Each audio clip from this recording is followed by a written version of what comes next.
thank you so much for coming. You are in baby steps to infertility, to the infertility world. We're going to start off with a success story. As you can see, Scott and Jamie Cummins. This is Jamie. She's going to share with you her quick story about her journey and through infertility. And then Dr. Berga is going to talk to you about baby steps to infertility. Please join me in welcoming Jamie. Good morning, everyone. My name is Jamie, and my husband and I, we met in college, and we got married a year after we graduated. We moved from small town Missouri up to Kansas City, so our kind of main focus was to get our career started and to kind of get money stable and everything before we wanted to start our family. We were still pretty young, and so as you heard in the first session, we prevented for the first, few years and everything, and we kind of said, we wanted to wait about 5 years of our marriage and enjoy it and everything before we started our family. So, and we actually around 3 years started to get that itch and everything, and so we just decided, let's give it a try. So we tried for about 6 months, just randomly, not really counting the days or anything like that. 6 months passed and nothing happened, and we're like, you know what, it's just not our time. Let's go ahead and, we wanted to continue on, do some vacations and everything, and so we went ahead and prevented again for another couple of years, and then 5 years came around, and we're like, okay, we're really ready for this. And so we started, and 6 months passed again, and nothing happened. We started counting the days, did ovulation kits and everything to know when we were the best chances to get pregnant and everything, and then finally 11 months came around, and we got pregnant. Made it to the doctor for confirmation that yes, we were pregnant, and a week later, we miscarried. We decided to kind of wait a few more months, after the first time, your heart's not really in it yet again, and you just have to get over that miscarriage and stuff. So we waited about another 3 or 4 months until we tried again, and same thing. We kind of knew what we were doing the second time around. We counted the days, did the temperature gauges, and had the calendar and everything out. A few months passed, and so we decided to go to my regular practitioner doctor. And so they went ahead and started doing all the blood work tests and found no issues. And so then they ended up doing the dye test, which is where they kind of can check and see if your tubes are open, if there's any cyst or anything in there. Nothing was found there. My husband got checked out. He was borderline, low sperm count, but still nothing that was anything, silver bullet. This is what's causing your issue or anything. So then I started to go and see an OBGYN. They got me on Clomid and everything. And finally at 11 months again, we got pregnant. And we actually were able to go in and do the early ultrasound to see the heartbeat and everything. And a week later, we miscarried. That one was especially hard. Being 8 weeks along, seeing the heartbeat, that's kind of, they say, chances are pretty low after that. So we decided to wait again, and after that one, it was like, this is taking too long. 11 months is a long time to try to wait and get pregnant. And so we went ahead and got set up with an infertility specialist. And it was real reassuring once we went and saw her, because she was very upbeat. She's like, you can get pregnant. And so we decided to do the IUI. And the first time, we didn't have success with that. And so we were like, you know what, let's give it another try. And so we did one more try. And they looked at the eggs before they implanted the sperm and everything, and I had 3 eggs there that would be possible. And so we went through the process and everything, and it was just amazing. I knew in my heart before I even took the pregnancy test that I was pregnant, and just felt completely different than before. So we went back, got confirmation I was pregnant, and I kept going back every couple weeks to do the blood work to see what the HCG value was. And they wouldn't tell you anything, but it just kept like doubling and tripling and these quick turns and everything. And I just had this feeling that. And so I went through the ultrasound and found out I was pregnant, and it just, and I was still nervous at that point, because at that point it was 8 weeks, and that's when I miscarried. And so we were on the progesterone suppositories to kind of help with the staying pregnant.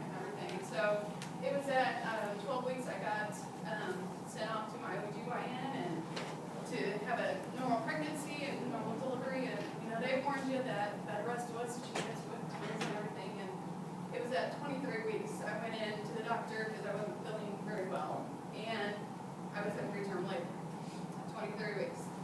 And so they admitted me into the hospital and got me on magnesium and everything, and they actually stopped the contractions. I was already starting to dilate at 23 weeks. And I spent 6.5 weeks in the hospital on bed rest. And at 32 weeks, I was able to go home on bed rest and stayed another 6.5 weeks and delivered on schedule at 38 weeks. 2 healthy babies that didn't have to spend any time in the NICU. Came home on normal schedule, and we didn't have to spend any extra time in the hospital. And as you can see, they're 3.5 years old now, and the love of my life. So that's kind of, we just kind of dive a little bit into infertility, but it does happen. That's my story.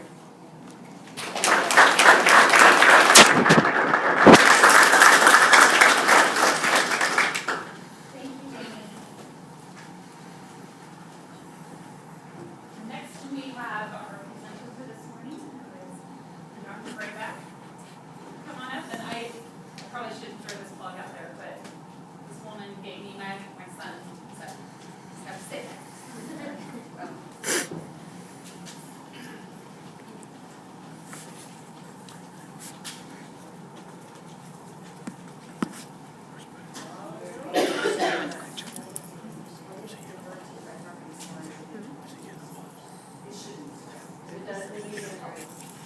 How long do I have? We have until, we need to get out to another break at 11:15, so 45-ish minutes. If you want to do a Q&A at the end, feel free. Welcome and good morning, and I'm so glad that you're here. I just absolutely loved our morning presentation and then speaking. It's scary to be here. I mean, it's just scary to be here. And so I just commend all of you. I just really do.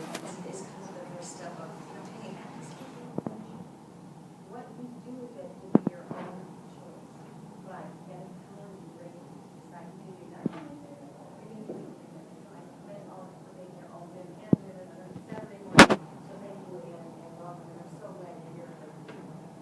So, topic today, baby steps. Now we're really going to talk about from the very beginning of diagnostic testing to early kind of simple type of treatments, then all the way to, A to Z. We'll kind of touch on some of those. So you have kind of an overall view of what this kind of crazy world looks like. So infertility is defined as 1 year of inability to conceive if you're not using contraception. Okay? Now, that might not apply to everyone. So for some people in this room, that might be an adequate definition. But there's going to be some exception to where you probably want to see infertility care or some evaluation a little earlier. If you're 35 years or older as a female partner, we typically recommend 6 months, not waiting 1 more year. Because it is very well documented that age and time is a very prominent factor in success of any fertility treatment. If irregular menstrual cycles mean that the egg is not being released at all or irregularly. And if nobody is itching on the bottom, you can back and swing all you want, but it ain't gonna happen. So it's really, it will be very, very time-consuming and frustrating if you're doing ovulation predictor kits or trying to time intercourse when nobody really knows what time it is, right? We've all probably been there where the ovulation kit is positive, your partner's already left for work. Come back, honey, today's the day. And then the same thing might happen the next day. So, an irregular cycle can be a sign of ovulation. Post-vasectomy, there's been a vasectomy or even vasectomy reversal, and you're having difficulty. How many wait so long? Maybe 6 months or something, there's been a vas reversal. Even if vasectomy reversals are successful, and by that I mean the happily is open and there's sperm production, sometimes there's some other compromised sperm function that we need to know about. Fibroids. Ladies, if you know you have these benign muscular tumors in the wall of the uterus, depending on their size, their location, or their symptomatology, it might be indicating that there might be a drugs, and that might increase your chance. Endometriosis is a long word. It means that the tissue that should be inside the lining of the uterus that sheds every month, and believe it or not, fallopian tubes anywhere else. When that happens, typically that kind of bleeds with your menstrual cycle, but if it's bleeding into the perineal path, into our tummy, extremely painful. And that's something that, particularly in advanced stages of endometriosis, it really changes our pathway, how quickly we want to move you along, and what fertility treatments are unlikely to work, and which ones are, so you want to choose those. Recurrent pregnancy loss. Typically that's defined as, kind of controversial, but 2 or 3 pregnancy losses in a row. That's typically the time you want to take a look. And then of course if you're a single partner. If you're single, then you need to get the other gamete, then obviously just waiting a year. The scope of infertility in the United States is big. We heard kind of in the commentary, you're right, if you're sitting on the bus stop and doing crack and smoking, get out a cigarette and drinking a beer, you're probably going to be pregnant at 14 and you're going to be fine. But what happens is that, sometimes when we really want a baby, we've thought all this time, we hope I'm not pregnant, what will my mother say, what's the teacher going to say, what's going to happen.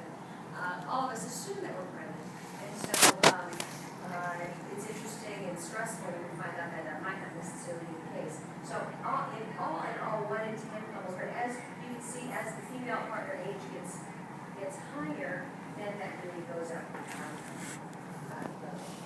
So causes of infertility for couples, unexplained, male factor, female factor. So, there's a mix of them. And so that's important that we have both partners. If you're in a relationship, that both partners are present because we want to have both from the very beginning.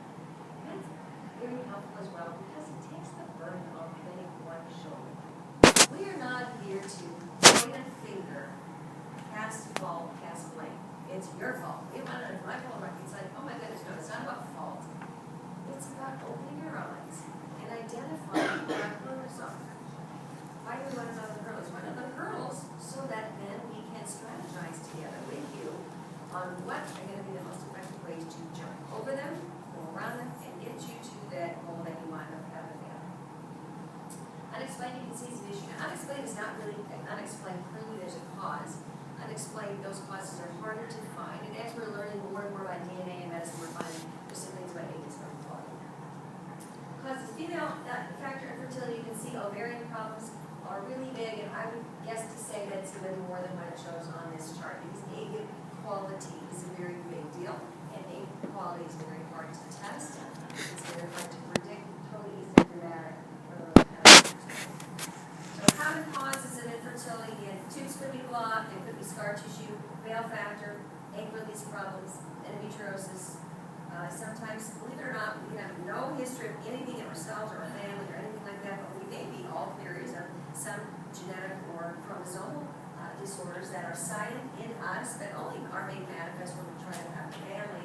Diminished ovaries are huge. This one right here, huge, huge, huge. Egg quality, big player. Almost always is the #1 cause we see in unexplained. It's silent. For those of you in this room who say everything checks out, but nobody can tell you what it is, this is probably what it is. And this one's a little bit harder to test. Hormone disorders, that's like other hormones, not just progesterone and those sorts of things. Testosterone, again, as Dr. Nanji mentioned, for guys who do not use testosterone supplements, that is a known decrease. So endocrine disorders are extremely common, and they give us world of unexplained. So again, we need just a couple factors to get a baby. We gotta have an egg that's the right upper quadrant over there, that's got a 1 or 2 o'clock. We have an egg, we gotta have sperm, we have to have at least 1 fallopian tube that's reasonably functioning and open, and we gotta have a uterus. So we need about 3 or 4 things to have a baby, okay? So let's talk a little bit about issues of getting egg and sperm together. We gotta get those 2 things together. And that's still we look at fallopian tubes. Scar tissue, this is just a picture of what endometriosis might look like. That's the condition I talked about a little bit earlier. Ovulation release of an egg. Some women have irregular cycles. A very common cause of that is something we call KCIA, polycystic ovaries. That's a condition where there's lots of little follicles that contain eggs, but all of them are stay very tiny. One should become large and release the egg, and something that doesn't happen. And that's relatively common, about 7 to 10% when you have this, so it's relatively common. Other women who think they have this as the cause of irregular cycles don't actually have this. Some of them have other conditions such as premature failure of menopause. And you see it in women as young as 21 or 18, it sometimes happens. And it's sad and devastating when you say, oh, I thought I had PCO. Oh my goodness, it's not PCO. Treatment totally different. And other women who have lack of ovulation, another not uncommon cause would be issues related to lifestyle. Anorexia, bulimia, ballet dancers, marathon runners, very, very active people, sometimes with other disease. So we're going to talk about age just a little bit. So what this shows is just with age, how fertility really declines with age. So, if you look here like at 31, you can start to see fertility actually declines by the late 20s, early 30s, not at 35 or 36 or 42. Average age of menopause in the United States is 51. We start to see fertility decline, and we can pick it up in lab tested women at about 28 or so. And in those cycles in women who use donor egg, which won't apply to most of you in this room, when we recruit egg donors, they need to be 29 or younger. We send them to pasture at 30 because we see a difference in pregnancy or not. So you just need to be aware that you're your own advocate. When we go to our annual exam every year, we want to worry about what's our pap smear, and we need a mammogram, and what about the rubella, and what about the flu vaccine, and what are we using for contraception, and how's our sex life, and all these other things.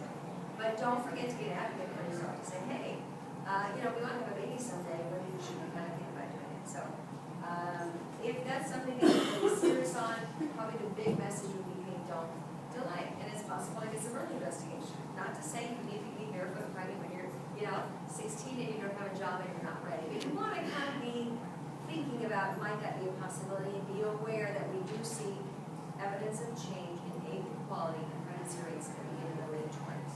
Okay?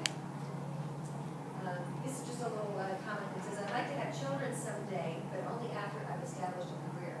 So a big issue, of course, is, hey, women were in the workplace. The birth control pill came out in about 1960, and before that, I don't know if you know this, but the average age of marriage was a few months after graduating high school. And the average age of a baby was 9 months after that. So it's an entirely different paradigm now. For me, for example, I went to medical college, medical school, fellowship, that's all 100 years of stuff. And so, one of the big things is trying to balance all this health, right? I mean, you want to be educated and have a responsible home, but how to work that all out and work with biology is a challenge. So biology is really at our peak in our teens and 20s. Socially, though, what we find is, hey, as men and women become more mature, they're probably better parents. And so we're kind of balancing those. So we don't want to wait too long to where we have babies. Why are eggs often part of a problem? Women, this is such a sad thing to learn. When I was a fellow, it was impressive. I was married, and I remember these doctors saying, "We're gonna have a baby. When are you gonna have a baby?" I'm like, "Well, I'm not gonna be done until I'm 36." So I've got to just wait. We have the peak number of eggs when we're a fetus in our mother's womb. We start losing at 28 weeks. You can see in the mid-20 weeks when we're a fetus in our mother's womb, we start losing eggs, and you can see how this decline is really, really rapid. So egg number and also egg quality. Egg quality is big. Egg quality really starts to decline. And when egg quality declines, it doesn't have a symptom, and that's a problem. But if you wait until the cycles are stopping, you've got half flushes, it really starts well, it's way too late. So it doesn't have any symptom whatsoever. But if you start to see that happen, you can see it, by late 20s, around 30, you start to see we can pick up egg quality issues when we look.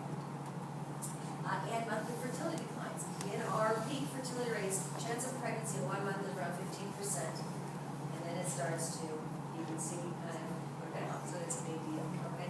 Now, infertility, if you define that as that 1 year, if you do no treatment whatsoever, then the pregnancy chance on your own, after you've just been trying on your own, doing nothing after 1 year, is around 2%. It's around 2%.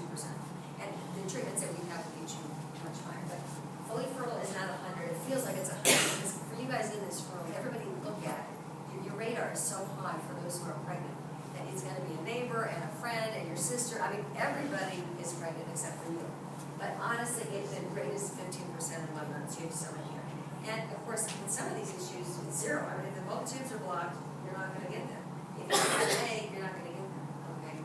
So these are important things. And remember that an average male can make between 1 million and 10 million sperm every day. And there are 29 extra days in the month. So yes, there may be decline in count or motility or morphology, but oftentimes there's at least one or some in there that do the job. Women with normal cycles make 1 egg every month. and not every egg is normal. So you can see just the way the software program was written, that if there's any issue with egg quality or the egg coming at all, then that's going to be an issue, okay? I mean, obviously egg and sperm are both important, but that's just the way that it is, so. Okay, line reference is function advantage. Did you get some idea? Even with the highest tech treatments, and most of you in this room won't need idea, but did you have some idea, even with the highest tech treatments, you can start to see no matter what we do, the green line is own eggs. It's just going down, and it doesn't just like a straight line, it kind of really goes down. And to give you an example of how important this egg quality issue is, in those couples who do need donor egg, their pregnancy rate is the same. Oh my gosh, no matter how old this one is, okay? And now in our country, the donor egg pregnancy rates are even like 75%. It's just tell you how important the egg quality is compared to all the other factors kind of together. So oftentimes one of the things we look at is measurement of what we call ovarian reserve. Okay, the ovarian reserve. And ovarian reserve is this thing about egg quality and quantity kind of combined. So to give you some idea, and this is like a scary slide to kind of look at. I'm glad they didn't show me this during my residency because I would panic that I wasn't married, so what do you do, right? To give you some idea, at age 13, average age onset of puberty, at that point in time you have about 300,000 eggs.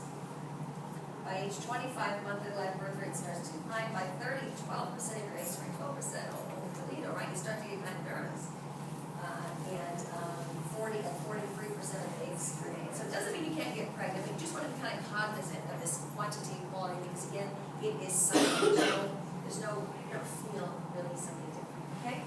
So ovarian reserve, very important to measure. There's not one test. It would be great if we say, hey, just give that ovarian reserve test.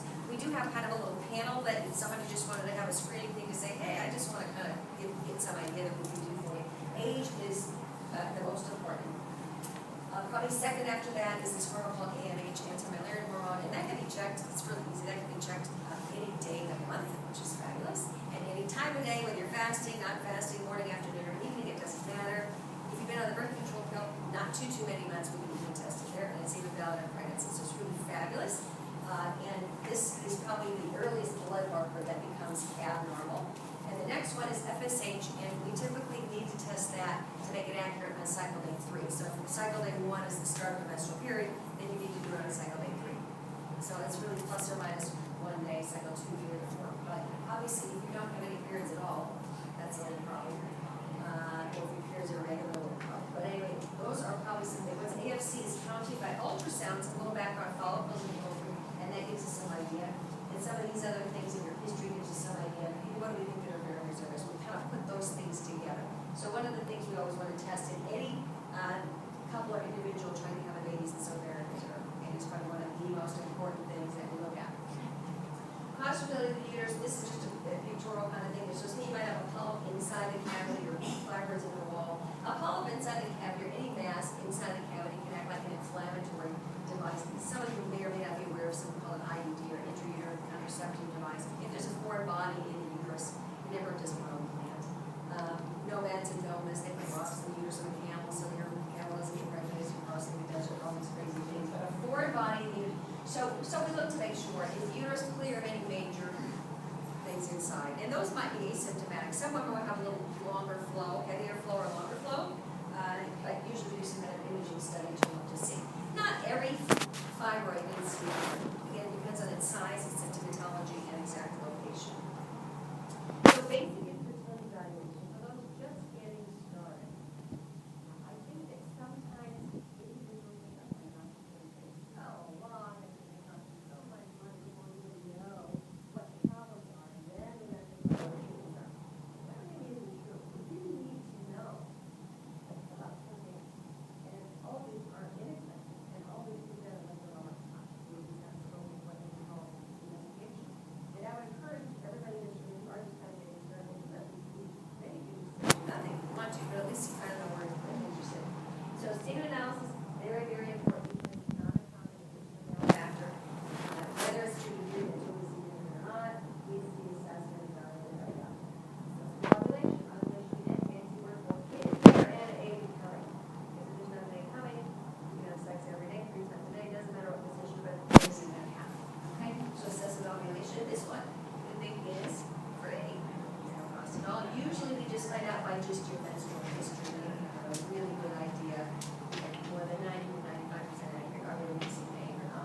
also assess an ovulation. That's free before you, so that's great with somebody helping you assess kind of what their historical calendars are doing.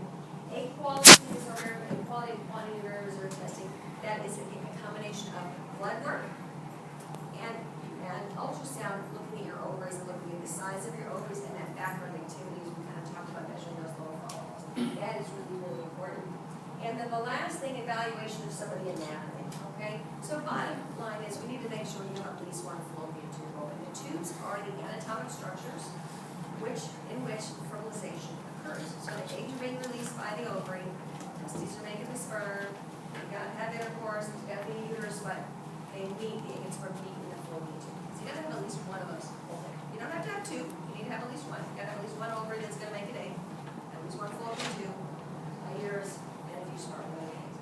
Typically, the easiest way to do this testing is a little X-ray dye study called HSG, or hysterosalpingogram.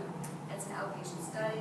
Typically, the photo imaging portion of that takes less than 1 minute. So somebody puts it over. So you can get all of these very easily in 1 month's time. Okay, you kind of know where you're sitting.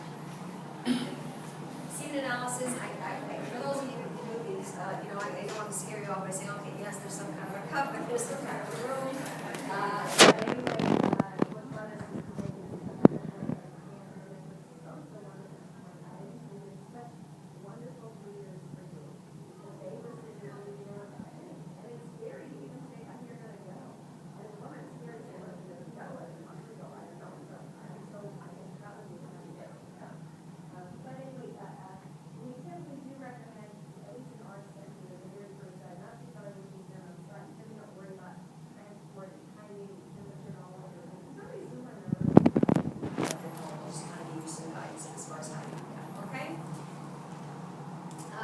Analysis. Now, not every sperm in every guy is normal. So on this left is kind of a picture of normal sperm. But believe it or not, there's some big-headed sperm, a small-headed sperm, a two-headed sperm, and all these kind of crazy things. And almost everybody has some. So normal morphology actually is like 14%. So it's normal to have 86%. Remember how I said how many millions there are every month? So it tends not to be a big deal. There's a whole little research field. I find this interesting. There's a whole little research field on what the role is for these abnormal sperm, and we don't know. But there are some authors who think they're like football players. Like this guy's the defender, this guy's the center, and this guy's going to do the next one. So you just have to let the quarterback go over there, whatever it is. So anyway, this literature is kind of interesting on what the role of these are. This is just a depiction to say that semen analysis changes a little bit every day of the same guy. So this is looking at a fertile guy, and the normal count, this line is 20. Actually, the CDC has dropped it to 15 million per mil. Not total count, but million per mil. But anyway, you can see, like, if you just look at the same guy, there's times he's like 180, and then there's times he's like 10. So it varies a little bit. So everybody say, oh my gosh, you got a lot better, got a lot worse. So maybe we have to sometimes, if we have one that looks low, sometimes we'll just say, hey, let's just repeat it, make sure it's just not a fluke. Okay? Make sure that we actually kind of see a pattern. Measure of reserve, we talked about that a little bit, about ultrasound, hormones, history, those are things what we're looking at. One of the hormone levels that I mentioned is blood work on day 3 on the female, this hormone called estradiol, sexual stimulating hormone. Interestingly, men make the same hormone too, and this hormone in men is the hormone responsible for sperm production. And we can use this test in men as well to test a little bit about sperm production and sperm quality as well. But it's called FSH. As the ovaries stop doing what they're supposed to be doing, there's a very picture of feedback, and this number gets higher. So you can see it here at this very top one, by the time FSH is 18, you can see delivery rate goes down to the 0 line. And there's different age groups down here that say the older you are, then a high FSH means something different. You can tolerate a high FSH a little bit more readily if you're young and have that age factor in your favor. The older you are, the more important and the more significant a high FSH becomes. So it's one of the tests that we look at. You are all more than one number. You're not just one number. We got to look at you as a whole person, as a whole couple, and there's going to be individual things about you. But it is one marker that kind of gives us some idea. It does need to be done again, this particular on the right side of that. This is just a depiction of what that X-ray dye study looks like. There's somebody here who has, sometimes uterus, there's 2 uterus, sometimes there's 1 uterus. Scar tissue meters. Again, that's just a picture of the X-ray dye study we talked about. Here's just fallopian any tube spilling, so it kind of looks like that. Again, this is the thing that honestly the imaging time is typically under 1 minute in an outpatient setting, okay? Treatment options. Treatment options depend, of course, with what your diagnosis is. So this is why it's so important to find those 3 or 4 things out so we know what your particular hurdles are in your case so that we can identify those. Okay, because it's egg, we're going to do this. Because it's sperm, we're going to do this. Because it's tube or uterus or endometriosis or whatever those things are, whatever the combination is, we can then call the play to say, okay, in line with that, here's what we need to do. You know, military people do the same thing. They come by land, they come by sea. What are we going to do? We got to get ready. We got to have a plan to know what it is. So what the best plan is to do inform your exact diagnosis, what you're bringing to the table, what emotionally or spiritually does the person feel right for you, what price point you want, what pregnancy rate do you want, what live birth rate are you looking for. All of those will determine what's a good fit for you. We'll try as fertility specialists to guide you to our recommendation for this is your best chance of pregnancy. I try to start out saying the least expensive, least aggressive, the lowest risk of try. And sometimes I want to be more aggressive than that, I want to be less aggressive than that, so then we gotta kind of, feel each other out to say what's a comfortable place for you, okay? So treatment options range from very simple and inexpensive to a little bit more complex. There's this thing called per-cycle conception rate, and that's something that you keep in mind, and as you are investigating, as you're considering having diagnostic testing or working with a fertility specialist, you want to understand that what is the per-cycle conception rate, because it is stressful to be trying. And as time goes on, every time we get a period, it feels kind of, oh my gosh, I'm a failure, it didn't work, now I got to tell him, and now we're going to, this little cycle that you heard about this morning. So sometimes, and again, every individual circumstance is different. Sometimes you start very conservatively. Some people say, I just want something with a higher chance, but I got to get this show on the road, and this is emotionally really draining for us. So if when you have that intensity effect. So there's options for that. This is in general schematic or give you some idea of the entire menu of fertility treatments to use tonight. So fully fertile couple is around 15%. So if you don't have infertility, infertile don't treatment around 2%. And this is a live birth rate per 1 month or 1 cycle, so to speak, okay?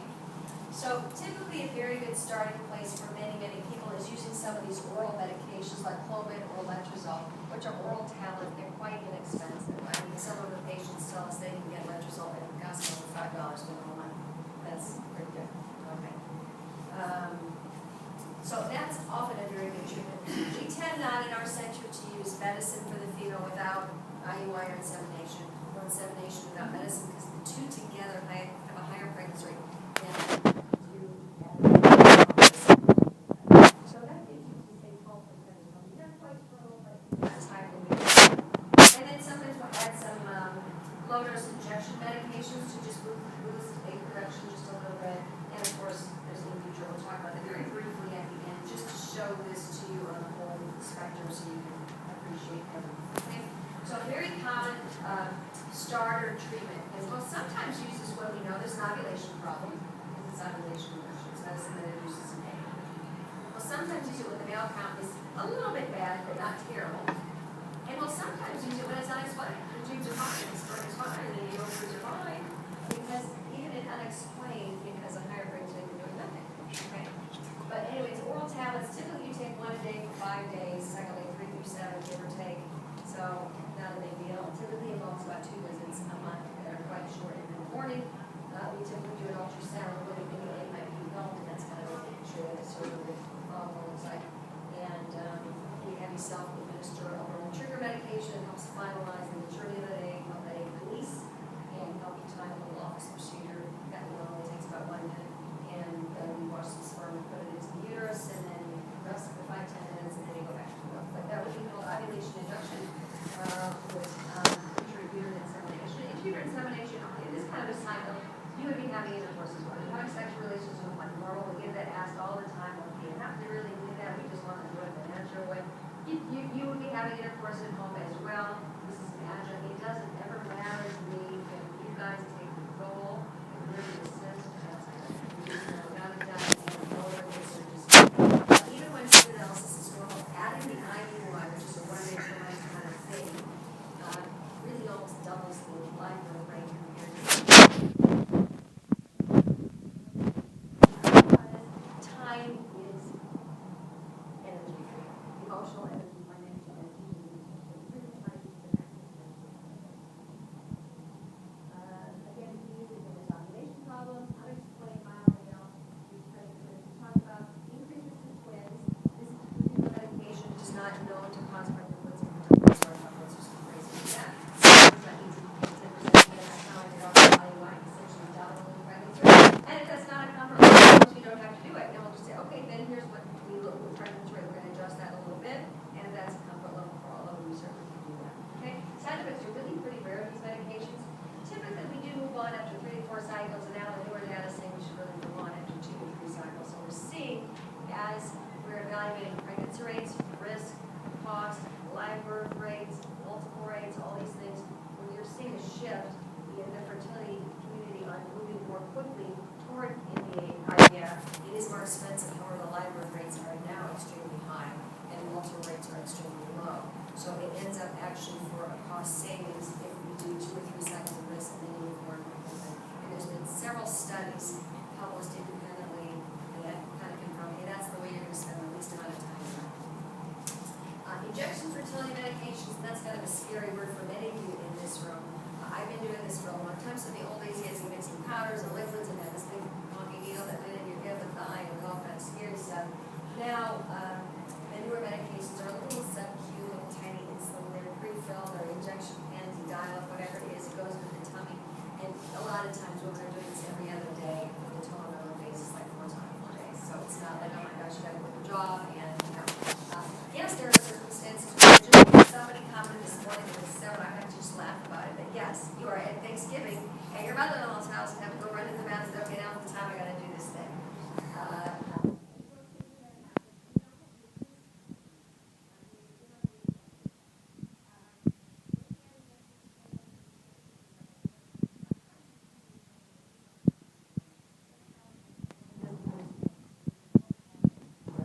There are some medical conditions where I can predict for you, you're gonna be one of those people who's not. And sometimes it is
the tubes are blocked. It's not going to work if there's really severe malfactor, and it's not going to work if, they're just a scalp fertilization for some of the cause. Just adding more eggs into the mix. And again, for many couples, just to review, many couples, and actually most couples, the chance is never 0. No matter how high your hurdle might be, it's possible that you can conceive on your own. Before, during, or after one of these treatments or on a break. And sometimes after we stimulate the ovaries a little bit and kind of really got things kind of driving, sometimes we see a little increase in pregnancy rate on your own, even for the last 6 months, where you kind of riding away. So we say, hey, even if you feel like, gee, we cannot do it anymore, and we can't do it, we need to take a break. That's not I always tell couples, don't go crawl into a hole and avoid each other for the next few months. Because what happens is, and I know, because after my husband and I we had to do some of these testings and some of these things too, and it got to where, oh my God, we're gonna have sex, and every time we do that, then 2 weeks later, I'm wondering, are we pregnant or not? So sometimes it's like, let's do it. Because if we don't do it, then neither one of us are looking at each other and saying, no, it's not possible, right? So like, it just relieves the stress, so you can try. But if you've done some fertility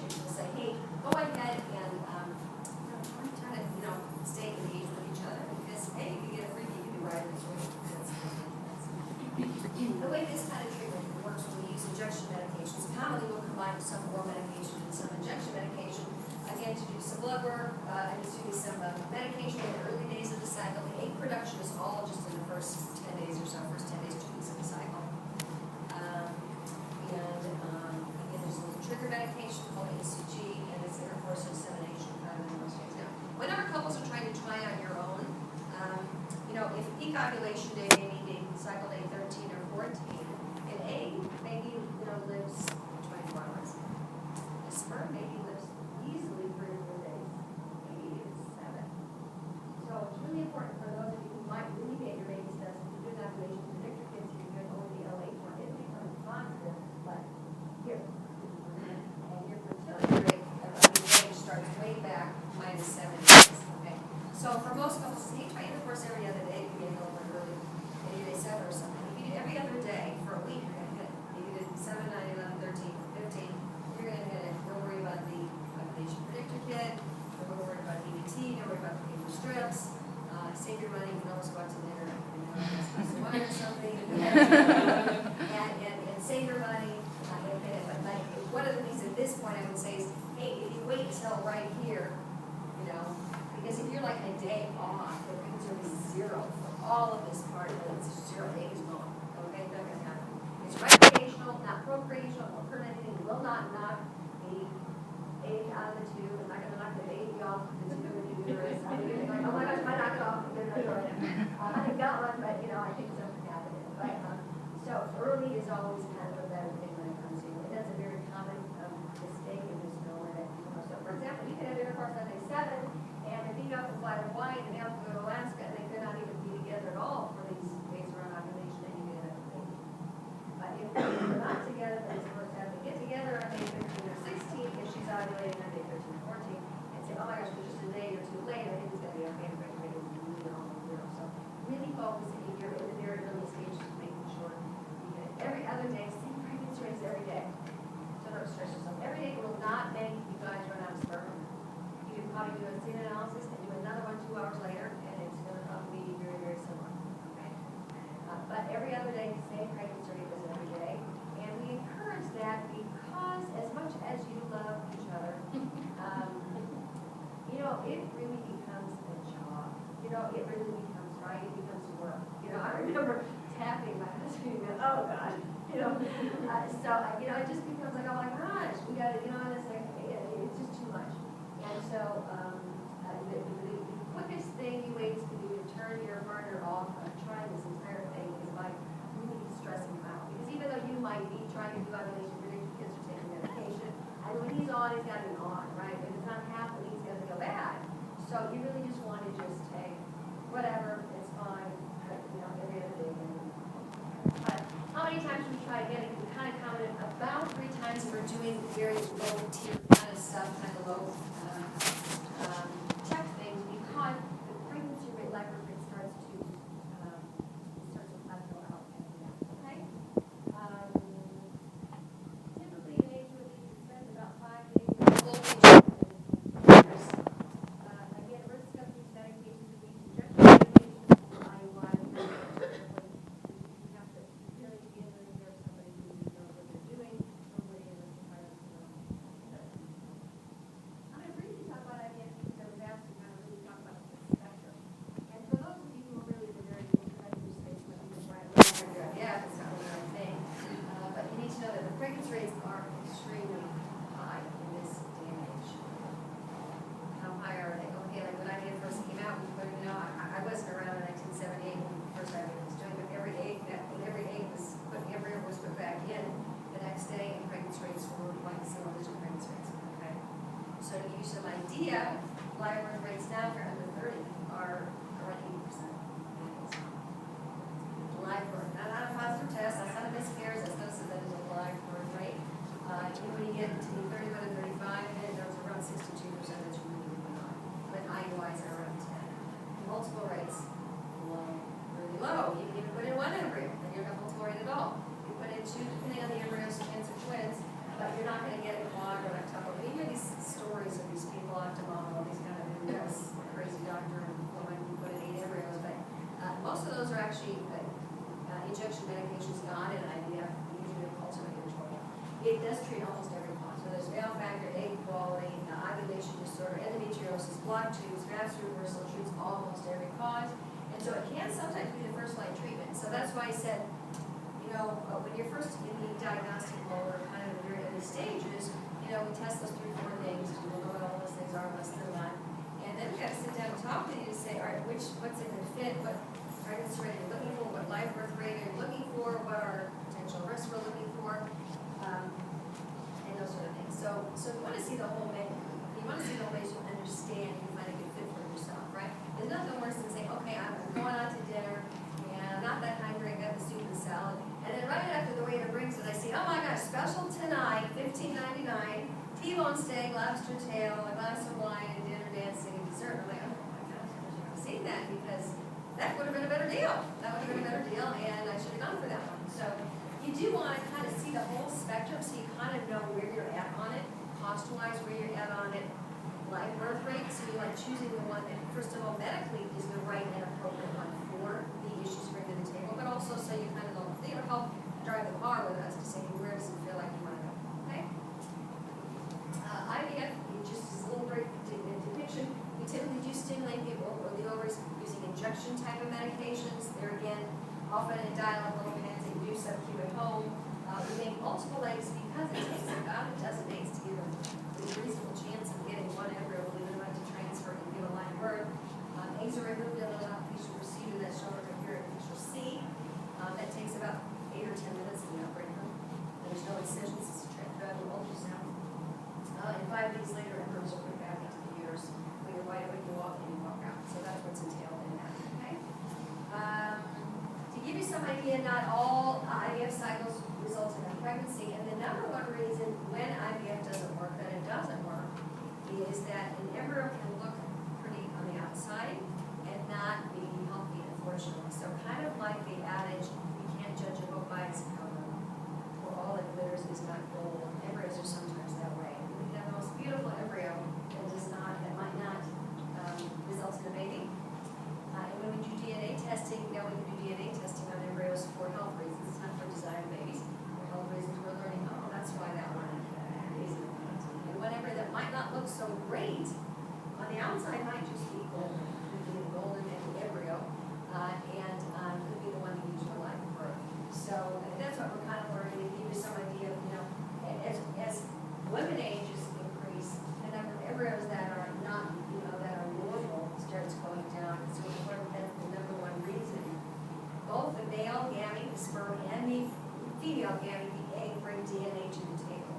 So either mom or dad can bring genetic material that would result in an abnormal embryo. But we're learning that that's a reason. And so sometimes we do, as I mentioned, testing on embryos to try to determine which one is more likely to result in a baby. If we have a good one, a normal one like that, the live birth rate is quite high. It's somewhere around 80%, since we're not seeing higher yet. We would have one. But we're shooting for this golden 100 area. We'll never be there, but of course that's what we all want. And so we're trying as hard as we can. We are not God, you're not God. We try to assist in any way together in the ways that we can to try to help you. Okay? So you want to ask and understand, if you're seeing a fertility specialist, what is the cause of our infertility? And often it's causes. Often there's more than one. Often there's male and female. Many times there are both. And how significant are each of those things? Okay? Number 2, how will this particular treatment address that? Does it fix that cause or not? That's the cause. Well, is this thing addressed or not? It was like, well, the sperm count's low, so we're going to use all these drugs with a lot of eggs. Well, okay, I guess we have more targets, but is it going to make the sperm swim faster? Is it going to be enough sperm and all those sort of things? How does the treatment work? You want to have some of that nice technical kind of things, but just in general, is it making my body make an egg, or making me more than one egg, or it's putting a sperm into an egg, or just in general overall concept of kind of how that's going to work? Next, what is your chance of conception %?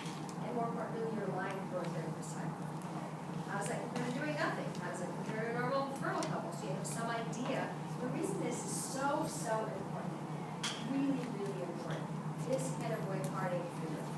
Because if you think it's 92% and it's 8%, then you will be disappointed when it doesn't work, right? You say, okay, I think it's 12%. That means that's an 88% chance it's not going to work. We already have our heart and our mind and our soul and our energy and everything about us as a couple knowing that that's what it might be. So nobody's gonna be very clear that the period was this negative, so I know that's what it's gonna be. And our plan is we're gonna do several of these, and then after that, we're gonna do X, Y, Z, here's the short-term map, here's a long-term plan of what we might do. Again, it's so important to have your expectations aligned with reality, what you and the doctor can help you actually accomplish or not. Because again, if there's a mismatch there, that's when we get stressed, okay? How many cycles, what's the chance of multiple pregnancy, and all, or what alternatives? Because there may be an alternative that for whatever reason is a benefit for you, okay? Again, the best treatment is the most conservative treatment, like the result that we get. So think maximize your pregnancy rate, minimize multiple, because the multiple rate, if you get a hurry, multiple rate, man, you preterm labor, you lose babies, you get special care babies, that's not necessarily the picture you dream of. So we really try to help guide you to not getting all this, really minimizing multiples as we pray. Okay? Finding new horizons about new medication protocols, DNA, a whole bunch of research going on. And this is our whole team. So we're a team of about 15 to 20 people trying to help organize and get all of it. So that's all I have. And I am absolutely open and available for questions, and I'm not sure what our time frame is. You have about 3 minutes. So, are there any questions?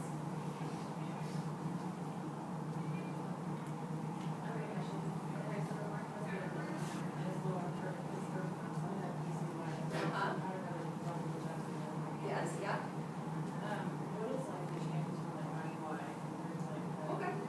Okay, so the question was, the male has some sperm problems, and she doesn't release an egg, has a PCO problem, so okay, what's our chance? So first of all, I would say, let's look at the positives. Positive side that I really see in a fair history like this is first of all to know many couples are just like, they have some female and some male factor. So that's huge. Why is it huge? Because it's a little, this is my opinion, but I've done this a long, long time, it's a little bit easier in a relationship. Because, if you're sitting there and your eggs are great, and he has 0 sperm, or his sperm is great, and you have 0 eggs, man, that's a kind of a burden. Like, oh, God, it wasn't for me. How would it be? One of my first couples that I saw out of fellowship is he did have 0 sperm. He was this very buff police officer, and so there were no sperm in the testes. We couldn't get him anywhere for IVF or anything, and so we were kind of talking about it. Well, she picked up her cell phone in the middle of Wisconsin, and literally called her mother. This is mom. He has no sperm. Oh my God, he stood up. He got so red and so mad, and he said, I am not going to your mother's house for dinner tonight. And I am not going to Thanksgiving tomorrow. And furthermore, I wanted to that's my personal information. You shouldn't be sharing it. And I could hear her mother saying, what about that Billy you went to junior prom with? I mean, he has sperm. I broke up with that girlfriend last Billy. Oh my goodness. That's terrible.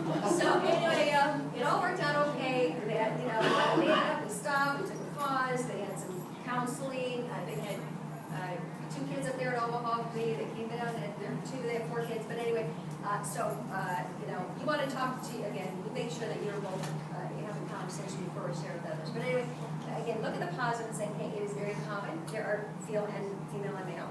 I think that's a positive rather than a negative. Number 2 would be, I think your chance for covered life is probably excellent. And when the issue is PCO, in general, there's no egg, and it causes PCO, almost always we get an egg. And almost always we get oral medication. And your pregnancy rate with treatment is twice as high as unexplained if your only issue is PCO. Because you're not really been trying at all. You're not even in the game. It's like saying in the first cycle you do of IUI, if it didn't work, that would be like saying the brand new couple, newlyweds, moved in across the street from you, and said, oh, we've been married for 1 month, we don't have a baby, oh my gosh, we feel terrible. Well, that's what you should feel like if you have PCO and you did 1 cycle. You've only ovulated an egg 1 time. So, yeah. So, and yes, and there's always there's always a fail, a brother, sister, whatever. So when PCO is an issue, typically treatments are very effective.